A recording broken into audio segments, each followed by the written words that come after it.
Hello everyone, how are you all doing? I hope all of you are doing great. So as you all know, we are doing chapters from class 6 new NCERT for social science. So we are starting with chapter number 8, unity in diversity or many in one. This chapter is from theme C. So if you haven't watched all the previous chapters, please go through the links given in the description box. चलिए chapter start करते हैं। यहाँ दो quotes दिए गए हैं। तो पहला है रविंद्रनाथ टैगोर जी का, Oh, grant me my prayer that I may never lose the bliss of the touch of the one in the play of many. So यहाँ पर अनेकता में एकता की बात को रविंद्रनाथ टैगोर जी कहते हैं कि हमें हमेशा उस एहसास को बरकरार रखना चाहिए, उसे कभी भी खोना नहीं चाहिए, जो कि महसूस होता है आनंद की तरह जब हम बहुत सारे लोगों में होते हैं। विविधता में भी क्या होती है, एक एकता होती है कि कैसे अलग अलग डाइवर्सिटी होने के बाद भी हम सब क्या हैं, एक हैं। फिर ऐसे ही अरबिंदो जी का कोट दिया हुआ है, रीड करते हैं। The principle of unity in diversity which has always been normal to India and its fulfilment the fundamental course of her being and its very nature the many in the world would place her on the sure foundation of her swabhava and स्वधर्म। यहाँ पर अरबिंदो जी बताते हैं कि भारत की खासियत क्या है, कि भारत में विविधता में एकता है, और वो कहते हैं कि यह एकता भारत के स्वभाव और उसके अस्तित्व का एक बेस है, मूल आधार है। और ये अनेकता में जो एकता का सिद्धांत है भारत के स्वभाव और उसके कर्तव्य का भी बेस है। यहाँ के लोगों के अंदर ये एक स्वभाव जैसा बन गया है कि हम इतने विविध होते हुए भी, इतने सारे कल्चर, इतनी सारी अलग अलग पहचान होने के बाद भी हम सब क्या हैं, एक हैं। और यही एकता हमारे देश को क्या बनाती है, मजबूत बनाती है। तो ये किस विविधता, किस एकता की बात हो रही है, ये आगे के चैप्टर में हम एक्सप्लेन करने वाले हैं। तो चलिए बिग क्वेश्चंस देखते हैं। हम देखेंगे what is meant by unity in diversity in Indian scenario. India के सापेक्ष में यूनिटी इन डाइवर्सिटी का कॉन्सेप्ट समझेंगे। फिर देखेंगे what aspect of India diversity are most striking, कि इंडिया की जो डाइवर्सिटी है उसमें क्या क्या अलग अलग पहलू हैं वो जानेंगे। Then how do we make out unity underline the diversity, इतनी सारी विविधता होने के बाद भी, डाइवर्सिटी होने के बाद भी हम कैसे एक हैं, ये चीजें जानेंगे। तो चलिए चैप्टर को अच्छे से समझने के लिए स्टार्ट करते हैं पहले टॉपिक के साथ, a rich diversity. If you travel through India by train you will notice not only changing landscapes but also many different types of dresses and food. You will hear different language, familiar and unfamiliar, and see different script on the way. जब आप train से कभी travel करेंगे तो आप देखेंगे कि जैसे जैसे आप इंडिया के अलग अलग हिस्से में जा रहे हैं तो सिर्फ लैंडस्केप, मतलब जो वहाँ फिजिकल जो एनवायरनमेंट है वही चेंज नहीं हो रहा है, वहाँ का फूड चेंज हो रहा है, ड्रेसेस चेंज हो रही हैं, जो लोग भाषा बोल रहे हैं वो चेंज हो रही है। कुछ भाषाएं आप जानते होंगे, कुछ नहीं भी जानते होंगे। स्क्रिप्ट्स चेंज हो रहे हैं, स्क्रिप्ट मतलब लिखने का तरीका भी चेंज हो रहा है। Even with your own region you will often come across people from other parts of India with different customs and tradition. This is India's rich diversity and is usually the first thing that strikes visitor to our country. यहाँ तक कि आप जिस area में रह रहे हैं, पहली बात आप किस किस एरिया में रह रहे हैं, कहाँ से वीडियो देख रहे हैं, कमेंट सेक्शन में बताइए। सो आप जिस भी एरिया में रह रहे हैं आप देखते होंगे वहां पर भी इंडिया के किसी और पार्ट से जो लोग आए हुए हैं वो अलग अलग कस्टम, ट्रेडिशन के रीति रिवाज सारे अलग हैं, है ना। सो ये क्या है, ये इंडिया की रिच डाइवर्सिटी है।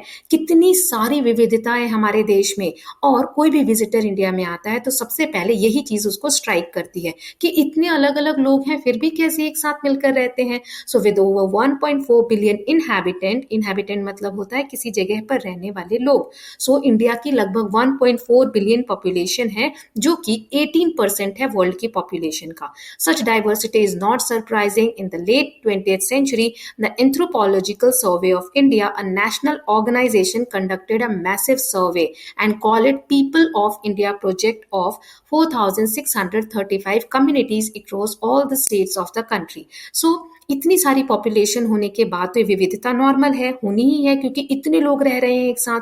सो 20th सेंचुरी के लेट में एंथ्रोपोलॉजिकल सर्वे ऑफ इंडिया, ये एक बॉडी है, इंस्टीट्यूट है, ऑर्गेनाइजेशन है, इसने एक सर्वे कंडक्ट किया।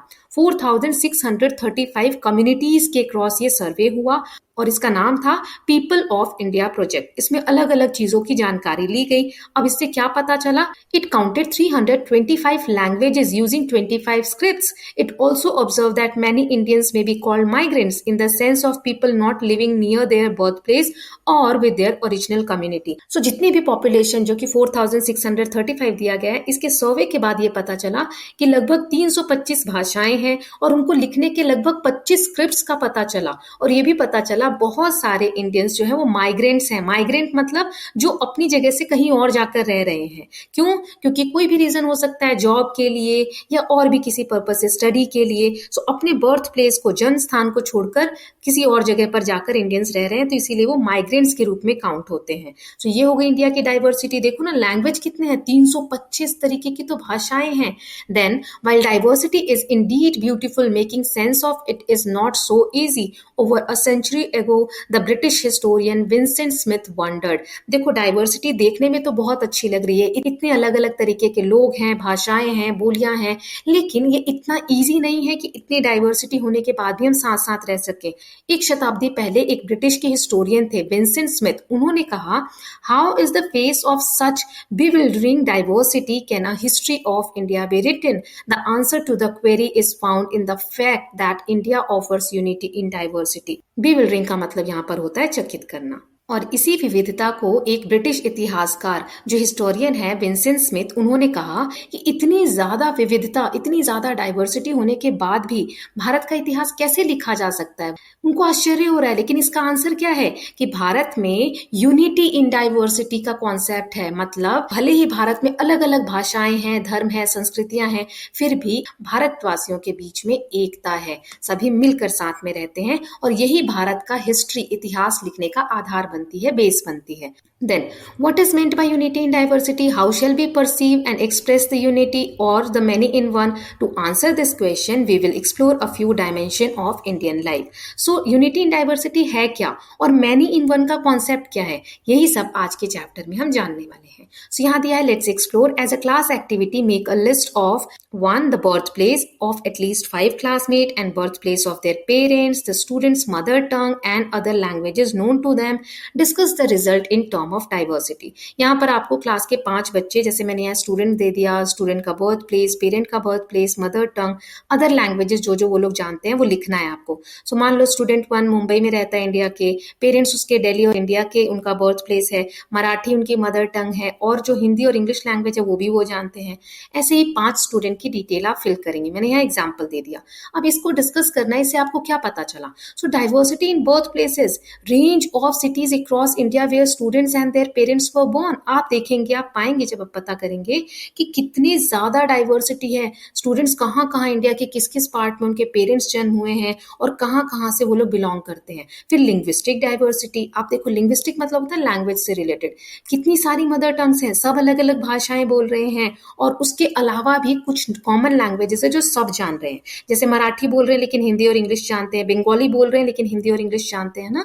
सो ये क्या हो गया, लिंग्विस्टिक डाइवर्सिटी, विविधता है किसमें, भाषाओं में। सो इसको आप अपने दोस्तों से पूछ के डिटेल्स फिल करके एनालिसिस करेंगे। Now next topic is food for all. So some of you will have eaten food from different region of India. The number of different dishes and preparation you can taste in India must be in their thousand, if not lakhs.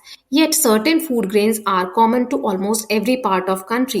Cereals such as rice, barley and wheat, millets such as pearls, millet, bajra, then sorghum, jowar, finger millet, ragi and pulses such as various kind of dals and grams. All these are called staple grains because they are basic food for most Indians. देखो, India में आपने अलग अलग तरीके का खाना खाया होगा जो इंडिया के अलग अलग पार्ट में फेमस है, लेकिन फिर भी इतनी विविधता होने के बाद भी कुछ फूड ग्रेन्स ऐसे कॉमन है जो इंडिया के बहुत सारे रीजन में यूज होता है। जैसे राइस ले लो, चावल, फिर बाले, वीट, गेहूं ले लो, है ना, रोटी, गेहूं से बनने वाली चीजें हम कितनी जगह पर खाते हैं। सो ये कॉमन ग्रेन्स हैं, इनको हम क्या बोलते हैं, स्टेपल ग्रेन। स्टेपल मतलब जो रोजमर्रा की लाइफ में हम खाते हैं। सो ये कुछ ऐसे अनाज है ना। सिमिलरली सब common spices such as turmeric, cumin, cardamom and ginger are also use throughout the country. We could continue the list with some common vegetables, common oils, etc. So ये grains ही नहीं, यहाँ तक कि कुछ मसाले ऐसे हैं जो पूरी इंडिया में हर जगह यूज होते हैं। हल्दी है, क्यूमिन यानी जीरा है, कार्डमम, जिंजर है ना, अदरक। सो ये सारी चीजें हर जगह कॉमन है। उसके बाद ये लिस्ट एंड नहीं होती है, इसमें आप वेजिटेबल्स देख लो, पूरी इंडिया में वेजिटेबल्स भी लगभग लोग कॉमन खाते हैं। कॉमन ऑयल्स हैं, मान लो कोई सरसों का तेल खा रहा है तो नॉर्थ इंडियन पार्ट में बहुत सारे रीजन में पाएंगे कि सरसों का तेल खा रहे हैं। सदर्न पार्ट में जाएंगे इंडिया के, साउथ वाले पार्ट में, तो वहां देखेंगे कोकोनट ऑयल ज्यादा कंज्यूम हो रहा है। So we see how the same ingredient can be used in number of combination diversity to prepare an endless variety of dishes. So यहाँ यूनिटी और डाइवर्सिटी का कॉन्सेप्ट कैसे आया? यूनिटी क्या है कि एक जैसी इंग्रेडिएंट्स, एक जैसी चीजें पूरे इंडिया में यूज हो रही हैं. अब इससे डाइवर्सिटी क्या हुई? है तो एक चीजें ही, लेकिन उससे बनाई अलग अलग डिशेस जा रही हैं इंडिया के अलग अलग पार्ट में. सो ये क्या हो गई? डाइवर्सिटी, है ना. और अलग अलग डिशेस फिर रेडी होती हैं. नाउ ये आप देख सकते हैं, इमेज दिया हुआ है यहाँ देखिए. नॉर्थ में राजमा यूज हो रहा है, व्हाइट लोबिया, बासमती, मूंग, मसूर दाल, राइस राइस, है ना. so, ऐसे अलग अलग एरिया में आप देख सकते हैं कि बहुत सारी कॉमन चीजें भी है यूज हो रही हैं और बहुत सारी अलग अलग चीजें भी हैं. Now let's explore as a class activity. Make a list of ingredients, grains, spices etcetera that are used in your home. So आपको ऐसे लिस्ट बनानी है इंग्रेडिएंट्स की, टाइप लिखने हैं और इंग्रेडिएंट्स लिखने हैं. तो ग्रेन में क्या क्या यूज होता है आपके घर में? राइस, व्हीट, बार्ले, बाजरा, ज्वार, रागी. सो ये मैं एग्जांपल दे रही हूँ, आपको अपना लिखना है. पल्सेस यानी दाल, अरहर, मूंग, चना, मसूर. फिर स्पाइसेस में turmeric, cumin, carom, ginger, coriander. Then vegetable में आप बहुत सारे वेजिटेबल यहाँ पर लिस्ट कर सकते हैं, मैंने नहीं लिखा है, जैसे पोटैटो, अनियन, टमेटो, ये तो कॉमन है ना. फिर ऑयल्स में mustard oil, coconut oil, sunflower oil, इनमें से कोई सा यूज हो सकता है, या फिर पीनट ऑयल. सो आप ये खुद से लिस्ट बनाएंगे, मैंने आपको आइडिया दे दिया है करना कैसे है. नेक्स्ट है take any one vegetable and think of the number of different dishes you can prepare with it. अब देखो यूनिटी एंड डाइवर्सिटी का कॉन्सेप्ट हम कैसे समझेंगे. डिशेज यूजिंग वन वेजिटेबल, एक वेजिटेबल हमने लिया पोटैटो. अब देखो इसको हम कितनी सारे डाइवर्स तरीके से यूज कर सकते हैं. पोटैटो की करी बना सकते हैं, है ना, आलू करी सब्जी बना सकते हैं मसाले डाल के. फिर आलू पराठा बना सकते हैं जिसमें हम क्या करते हैं, स्टफ करते हैं स्पाइस्ड मैश्ड पोटैटोज को. फिर फ्रेंच फ्राइज बना सकते हैं डीप फ्राई करके. देन आलू गोभी की सब्जी बना सकते हैं. कितनी सारी वैरायटीज हैं. सो ये होता है यूनिटी इन डाइवर्सिटी की. एक चीज है लेकिन उसकी बहुत सी विविधताएं हैं. Now next topic is textiles and clothing. Textile मतलब फैब्रिक से रिलेटेड, है ना. सो कपड़ों में क्या क्या विविधता है वो जानते हैं.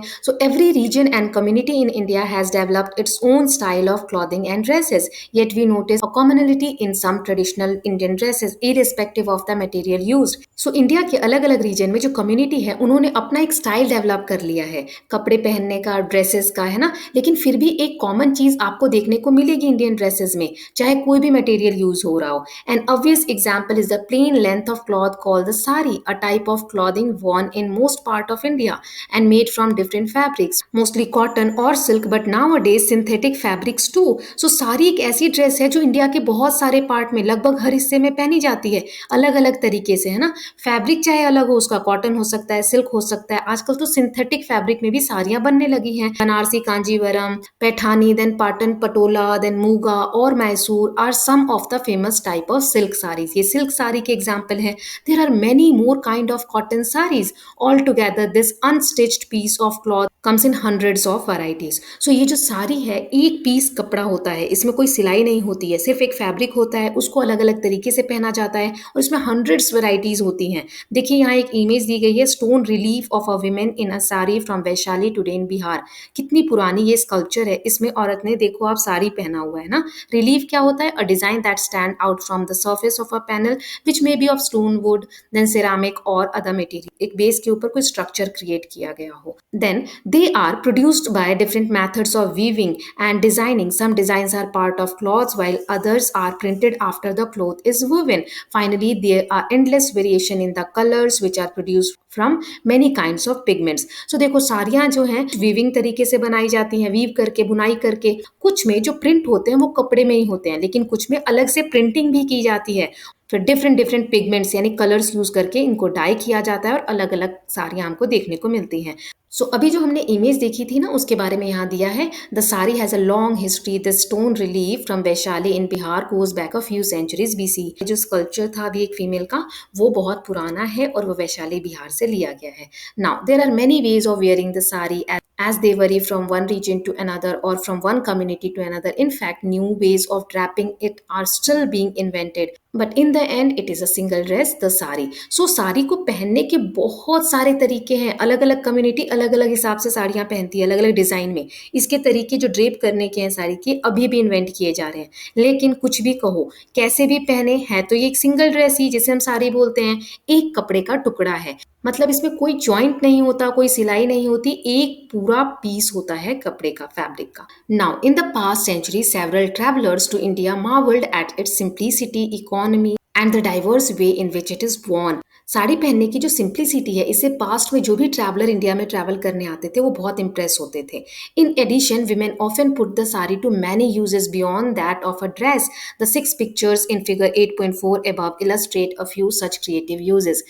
साड़ियाँ सिर्फ पहनने के यूज़ में नहीं आती, और भी बहुत से यूजेस हैं. आप इस पिक्चर में देख सकते हैं विमेन किन किन यूजेस के लिए साड़ी लेती हैं. तो ये सारे कुछ यूजेस हैं जिसके बारे में हम आगे पढ़ेंगे भी. एक क्वेश्चन आएगा तो मैं आपको बताऊंगी. Okay, next is don't miss out. यहाँ इन्फॉर्मेशन दी गई है. For a very long time India produce the finest cotton in the world and India textile were exported as far away as Europe. One beautiful type of printed cotton called cheat became so popular in 17th century Europe that the sale of some European dresses dropped sharply. Eventually, to protect their own product, England and France decided to ban the import of cheat from India. So India में बहुत पहले से finest cotton produce होता था जो पूरी दुनिया में फेमस था. यूरोप तक इसका एक्सपोर्ट होता था. वहाँ के लोगों में जो एक इंडिया का प्रिंटेड कॉटन होता है इस तरीके का दिखता है जिसे हम बोलते हैं छीट, इससे इस तरीके की ड्रेसेस बनाई जाती थी यूरोपियन कंट्रीज में. सो ये इतना पॉपुलर हो गया था कि यूरोपियन जो फैब्रिक्स है उनके फैब्रिक के यूज में कमी आ गई थी. तो उसको प्रोटेक्ट करने के लिए इंग्लैंड और फ्रांस ने डिसाइड किया कि अब हम इंडिया से ये वाला जो क्लॉथ है छीट उसे इंपोर्ट नहीं करेंगे, अपने देश में नहीं मंगाएंगे. देन क्वेश्चन है explain how example of the sari reflects both unity and diversity. Unity और डाइवर्सिटी कैसे दिखाता है साड़ी का एग्जाम्पल? बिल्कुल दिखाता है. The sari is a beautiful example of unity and diversity in India. Despite being a single unstitched piece of cloth, it is worn by women across the country, showcasing unity in traditional Indian clothing. This common garment is a part of cultural heritage shared by millions. Sari जो है एक beautiful example है unity in diversity का. कैसे United कैसे है? क्योंकि पूरी इंडिया में इसको अलग अलग तरीके से औरतें पहन रही है ना. ये कल्चरल हेरिटेज है हमारा, ये धरोहर है हमारे लिए. However, the sari also highlight the diversity within its unity. It comes in wide range of fabric, silk, cotton, synthetic, and is produced in numerous style with different weaving techniques, design and colors. So इसमें diversity भी हो गई ना. कपड़ा तो एक ही है लेकिन अलग अलग कपड़े से बन रहा है, अलग अलग तरीके से उसको बनाया जा रहा है ना. फैब्रिक उसमें अलग अलग यूज हुआ है, कॉटन है, सिंथेटिक है, सिल्क है. Then each region has its unique way of draping the sari, reflecting the varied culture practices across India. Thus, while sari unites women across the country, it also celebrates the rich diversity of Indian tradition and custom. Okay, so I hope it is clear. ये बड़ा इसलिए लिखा है क्योंकि 100 से 150 word में आपको answer करना था. Next is let's explore. In the above picture, can you recognize what a sari has been used for? Sari किस लिए यूज हो रही है? जो भी हमने पिक्चर देखी थी उसमें मैंने आपको कहा था कि क्वेश्चन आएगा आगे. सो किस किस चीज के लिए साड़ी यूज हुई है उस पिक्चर में? So in the image women are shown using a sari for various practical purpose beyond just wearing it as a dress. सिर्फ ड्रेस की तरह पहना नहीं जा रहा, बाकी इसको sling for a carrying a child, बच्चे को कैरी करने के लिए झूले जैसे, फिशिंग नेट की तरह मछलियां पकड़ने के लिए जाल की तरह इसको यूज किया जा रहा है. फिर हेड कवर की तरह कि पॉट को सही से बैलेंस करके चल सके, सर पे रख के उसके ऊपर मटका रखने के लिए. देन कैरिंग गुड्स, सामान को कैरी करने के लिए. बारिश हो रही तो उससे प्रोटेक्शन के लिए, और अगर आप कहीं लेट रहे हैं तो मैट की तरह भी इसको यूज कर सकते हैं बिछाकर. नेक्स्ट है आर यू अवेयर ऑफ और can you imagine more uses of sari. क्या साड़ी के और यूज हो सकते हैं? तो यस, कर्टेन की तरह यूज कर सकते हैं, पर्दे की तरह अगर हम विंडो या डोरवे पे इसको टांग दें. ब्लैंकेट की तरह आप इसको, अगर कम ठंड है तो आप इसको ओढ़ भी सकते हैं ब्लैंकेट की तरह. रोब की तरह अगर इसको ट्विस्ट कर दें तो एक रस्सी बना सकते हैं. बैग की तरह सामान को उसमें रख के आप बांध के कहीं कैरी करके ले भी जा सकते हैं ना. Now third is following the example of sari make a list of different style you have seen for the dhoti, both as regard the fabric and the uses the dhoti can be put off. What conclusion you draw? So sari की तरह धोती भी एक unstitched long fabric होता है जिसको लोग wear करते हैं अलग अलग तरीके से. तो वो आपको बताना है, उसके यूजेस बताने हैं और क्या कंक्लूजन निकलता है वो बताना है. So few additional uses of dhoti क्या हो जाएंगे? बंगाली स्टाइल में आप ड्रेप कर रहे हैं ना, प्लीट फ्रंट में आते हैं और टक करते हैं बैक में. फिर राजस्थानी स्टाइल हो जाता है tightly at waist with decorative pleat. Then northern Indian style में. ऐसे बहुत सारे स्टाइल्स हैं. फिर धोती के यूज क्या है? हेड कवरिंग के लिए कि आप सर को ढक सकते हैं. फिर टॉवल की तरह आप इसको नहाने के बाद पोंछ सकते हैं अपने शरीर को. देन बेडिंग के लिए, कहीं आप सो रहे हैं तो इसको ब्लैंकेट या फिर बिछाने के काम में भी ले सकते हैं. कंक्लूजन क्या है? The dhoti like the sari is a versatile garment that varies in style and use across different region and community. Sari की तरह ही धोती भी अलग अलग स्टाइल में पहनी जाती है और पूरे इंडिया में अलग अलग कम्युनिटीज के बीच में ये प्रचलित है. And this reflect both unity of a shared culture tradition and diversity in how it adapt adapted to suit local custom and need. So ये यूनिटी भी दिखाती है कि पूरे इंडिया में एक जैसी फैब्रिक यूज हो रहा है होती, लेकिन डाइवर्सिटी भी दिखाती है साथ ही कि ये अलग अलग तरीके में इसको लोग वियर कर रहे हैं अपने कस्टम और अपने नीड्स के हिसाब से. ओके, सो इसके साथ स्टूडेंट्स हमने चैप्टर 8 का पार्ट 1 कवर कर लिया है. I hope you are loving these videos. If you are doing so please like and share it and don't forget to subscribe Kalyan TV channel for more such videos. Thank you so much.